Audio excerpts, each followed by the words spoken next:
into it, but I think 5th edition still kind of preserves it, is that customization that I was referring to previously, where you can have the people who, and it fits play styles. You can have a character like my buddy Scott is great at what's called min-maxing. It's making your character the most efficient damage dealing or focused thing. He's great at focusing at one thing and doing that one thing really well, if it's damage or whatever. I'm a jack of all trades character. My characters typically will always have the ability to do a little bit of something, so I can support the rest of the party. I may not be the best damage dealer. I may not be the most powerful spellcaster. I may not be the best healer, but I can do a little bit of just about everything. All of my characters will always kind of wander in that direction, no matter how different the character class is from the guy I played previously or whatnot. But that's the way I like to play. I like to be able to step back and kind of support everybody. Scott likes to be able to focus on one thing. Evan likes to find ways to kind of manipulate the system so that he can benefit. He likes to manipulate. He likes to manipulate the system so that he can benefit and make the best contribution to the party. He stretches the rules as far as they everybody's can yeah. Reads the blah blah blah. Well, yeah, there's the thing, but we can talk about the nuances of the player at another time. But I like the rules. They give you the opportunity to say, I want to be this person. And then here's how you create that personality. Here's how you create that skill set. Here's how you create your niche in how the adventure fits together. Oh, and do you not have that power? Oh, here's a whole list of magic items that you can find along the way, or to kind of balance those little pieces out. So oh man, I've got the Howie Mandel arm thing working today. So it's your Italian side. It's the Italian side. I talk with my hands even when I'm on the radio. Isn't that great? And I think that's one of the main things that's always kept me playing the game since like 18, almost 30 years I've been playing this game now. And you had to do math. I was an English major in college. Roll with it.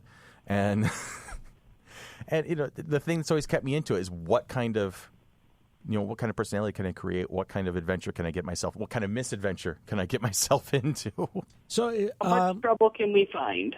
We usually can find a lot within the first couple minutes of the campaign. Billy, a question about how you learn the rules, remember the rules, know what you're doing at all points. And maybe this is a question for Deanna, because I know that, like me, she's a baseball fan.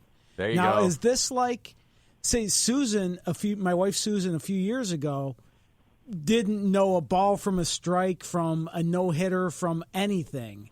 And over the course of time, she's learned a lot of the little nuances of the game, and she's really enjoyed it. Mm-hmm. So is Dungeons and Dragons and all the other games, is learning those rules similar to just sort of absorbing rules of baseball, which I've been watching since I was a kid, and just sort of know it instinctively what's going on? That's actually a hell of an analogy. I was just going to say it's a great analogy, Billy, and that's true. I'm a sports fan: football, baseball, NASCAR, hockey. I've never read rule books. I've never read how-to. I've just learned by watching. There are rule books that you can go to check for those sports to get the details and the nuances, but most people learn by watching. D&D is kind of the same way. You learn by watching. You learn by saying, okay, this character does that, why? There's a book, this is how they can do that, this is why they can do that. So it's definitely a parallel to any kind of sporting event or anything in general. Learn by watching. That's sometimes the best way to learn things. And are you allowed to ask your fellow players, what do I do now? What does this mean? Absolutely. Yeah, and you can just say, okay, out of character, can somebody explain this to me? Okay, is everybody like on the same team? You've talked about supporting the team, or are you fighting each other for Dungeons and Dragons supremacy? Yeah, the answer is yes. The answer, exactly. Brian, go ahead. It depends. I mean, you can have campaigns where, yes, everybody is on the up and up. Everybody is working towards the same goal, and everybody knows that. Or you can have, even in that situation, you may have players who decide in their own mind that they're going to be pretending to be on the up and up and actually be working against you. It can go any number of ways. So Brian is a wrestling fan. Someone turns heel on you. Absolutely. Okay. Absolutely. I mean, the classic way of trying to portray it, and they talk about it often in the original books, is you want to portray yourself. You're the hero. You're the hero of the story. So you're the guy. You want to win. You want to go out. You want to beat the monsters and save people and take the treasure and leave and go and move on. But then, as different personalities have gotten involved in the game, then different things have transpired. You have folks who are perfectly willing to be all on the same side.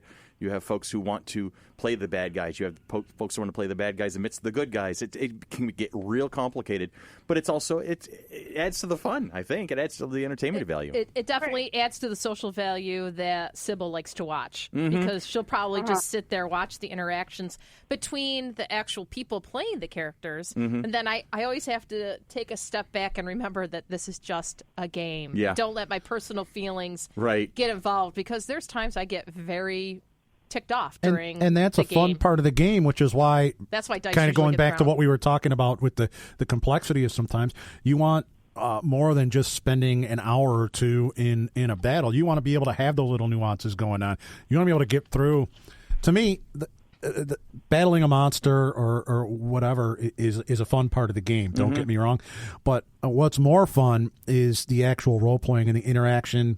Right. Between the players. And if you get bogged down in the fact that there's all these numbers and trying to figure out what's happening in the battle, it takes away from what I feel is the most fun part of the game. And it's really great when you have characters who are of different alignments. If you're a chaotic good character and there are, neutral good or lawful good or lawful evil, if there's different character alignments, it makes it very interesting trying to maneuver not only through the battles but through role playing, because you take on that persona while you're sitting at that table. You're a sheriff and you have to uphold the law, but one of your best buds, is the town thief. Right. What do you do? We're touching on Billy. We're touching for the beginner in the house. Alignment is a social component of character creation. There's 9 different ones, and it's basically kind of give you a loose guideline of how your character looks at the world. Anywhere from, lawful good, you're a priest, you're the holy warrior, You're all the way paladin. down to what's called chaotic evil, which is just a guy who wants to see the world burn. And so when you have these alignments out there, it kind of gives you that component of saying my character looks at the world this way. And that's the one thing I have a really hard time playing an evil type character, because my just personal outlook is not like that. So I have a really hard time getting to it. I've played one evil character. It was like thief, assassin, and I still ended up doing some good things in the party because it would help me out. Type thing, like bartering for the lives of a couple of their characters when I had a chance to just take them out and take their stuff and leave. But I needed them in order to survive. Yeah. So...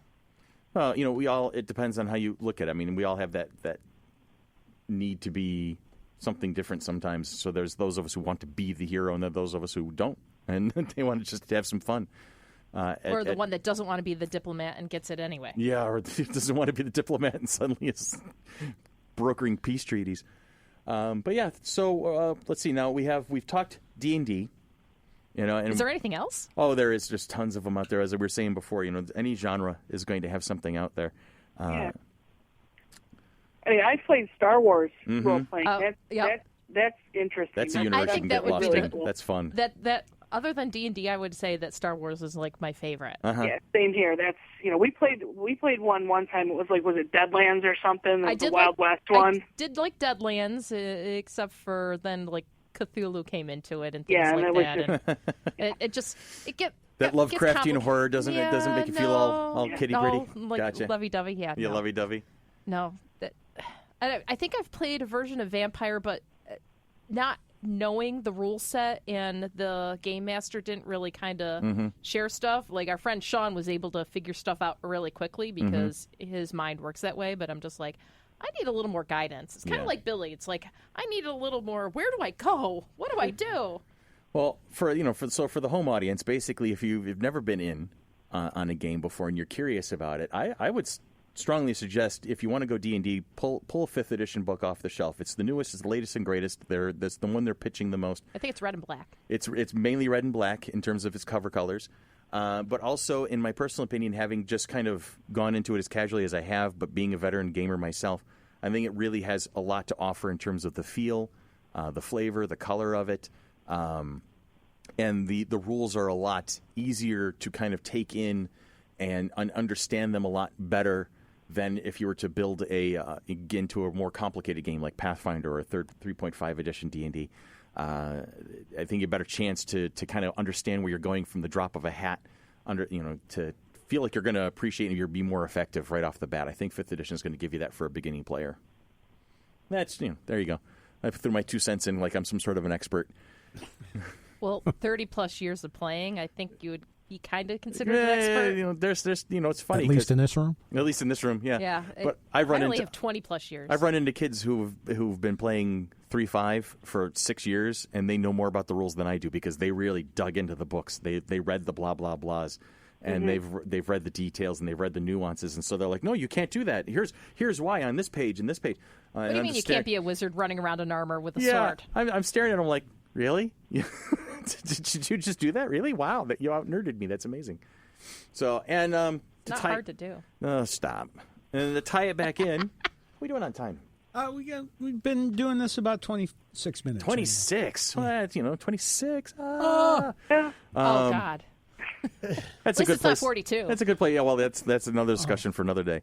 So we're going to go ahead. We'll start working on wrapping this one up. And as always, as we say at the end of every podcast episode, if you have questions, if you have statements or things that you want to add to the conversation, feel free to reach out to us on our Facebook or our YouTube channel, and we'll be happy to address them. Oh, and if there's anyone out in our FC3 world that would like to be a DM or help us out on the convention weekend, we're always looking for volunteers. Volunteers. For... Or if you're looking for a game, we could probably hook you up with somebody who's running one right now. So drop us a message. Exactly. We'd love to hear from you. So let's go ahead and wrap this one up. I know, Billy, you're itching. There you go. You're itching for that. I love that. Start talking. All right, this has been Monkey Business, a Mighty Monkey production. Mighty Monkey Productions of Rochester, New York, creators and presenters of the Flower City Comic-Con, presenting their second show, May 20th and 21st of 2017 at the Floriano Rochester Riverside Convention Center. Follow us on Facebook, www.facebook.com/FC3ROC.